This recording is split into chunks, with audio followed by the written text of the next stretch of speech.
বিশ্ব হেপাটাইটিস দিবসের প্রাক্কালে আমি ও আমরা শপথ নিচ্ছি যে ভাইরাস হেপাটাইটিস প্রতিরোধে সক্রিয় পদক্ষেপ নেব। ওয়ার্ল্ড হেপাটাইটিস ডে পালনে উদ্যোগী হলো রায়গঞ্জ গার্লস প্রাথমিক বিদ্যালয়। সরকারি নির্দেশ অনুযায়ী হেপাটাইটিসকে রুখতে এই অভিনব কর্মসূচি গ্রহণ করল প্রাথমিক বিদ্যালয়টি। বরাবরই অন্যরকম কর্মসূচি পালন করে এই বিদ্যালয়টি। তারই অঙ্গ হিসেবে আজ থেকে আগামী 10ই আগস্ট পর্যন্ত এই কর্মসূচি নিয়মিত পালন করবেন বলে জানিয়েছেন বিদ্যালয় কর্তৃপক্ষ। হেপাটাইটিস বর্তমানে আশঙ্কাজনক অবস্থায় পৌঁছে গেছে, সেখান থেকে বাঁচতে দরকার সচেতনতা। সেই উদ্দেশ্যে এদিন বিদ্যালয়ের পড়ুয়াদের শিক্ষক শিক্ষিকারা এই রোগ সম্পর্কে সচেতন করে। অন্য কারো এঁঠো খাবার জল না খাওয়া, কারো ব্যবহৃত মাস্ক ব্যবহার না করা, অপরের ব্যবহৃত তোয়ালে ব্যবহার না করা, এসব মেনে চলার পরামর্শ দেওয়া হয় তাদের। যেহেতু হেপাটাইটিস জলবাহিত ও খাদ্যবাহিত রোগ, তাই এই দিকগুলো মেনে চললেই এর প্রতিকার করা সম্ভব বলে আশাবাদী তারা। এই কর্মসূচির ফলে ছাত্রছাত্রীরা হেপাটাইটিসে আক্রান্ত হবে না এবং ভবিষ্যতে হেপাটাইটিস মুক্ত সমাজ গঠনে এটি সহায়ক হবে বলে জানিয়েছেন উদ্যোক্তারা। আজ রায়গঞ্জ গার্লস প্রাথমিক বিদ্যালয়ের ছাত্রছাত্রীদের মধ্যে ওয়ার্ল্ড হেপাটাইটিস ডে অবজারভেশন শুরু হলো। ওয়ার্ল্ড হেপাটাইটিস ডে আগামীকাল থেকে শুরু হচ্ছে, কিন্তু আমাদের বিদ্যালয়ে 10 তারিখ থেকে 10 তারিখ পর্যন্ত 10ই আগস্ট পর্যন্ত হবে, যেটা শিক্ষা দপ্তরের নির্দেশ অনুযায়ী। হেপাটাইটিস রোগে বর্তমানে হচ্ছে ভারতবর্ষে প্রায় 9 কোটির মতো শিশুরা আক্রান্ত রয়েছে, 9 কোটি মানুষ আক্রান্ত হয়ে আছে। এটি জলবাহিত এবং খাবারবাহিত রোগ।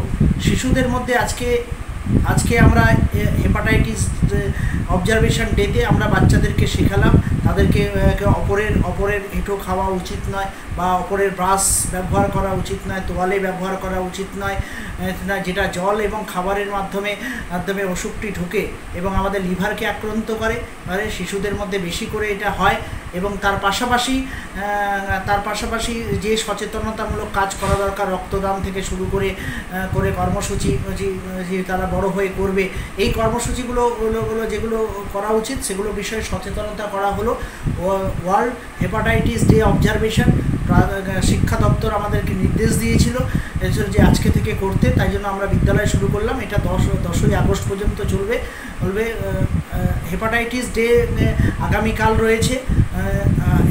ওয়ার্ল্ড হেপাটাইটিস ডে আগামীকাল মানে 28শে জুলাই, কিন্তু আমাদের বিদ্যালয়ে রবিবার বন্ধ থাকার জন্য আজকে থেকেই শুরু হয়ে গেল এবং 10ই আগস্ট পর্যন্ত শিক্ষা দপ্তরের নির্দেশ অনুযায়ী চলবে। এবং ছাত্রছাত্রীদের মধ্যে কী কারণে হেপাটাইটিস রোগ হয় না বা হবে না এবং কি প্রতিকার সতর্কতা অবলম্বন করা উচিত। এটি জলবাহিত এবং খাবারবাহিত যেহেতু রোগ, শিশুরা কিন্তু বিভিন্নভাবে কিন্তু এটাতে আক্রান্ত হয়ে যায় এবং অপরের তোয়ালে ব্যবহার করা উচিত নয় বা টুথব্রাশ ব্যবহার করা উচিত নয়, অপরের এঁঠো খাওয়া উচিত নয়। এগুলো ছোটো ছোটো বিষয়গুলো শিশুদের মধ্যে আমরা আজকে বুঝিয়েছি।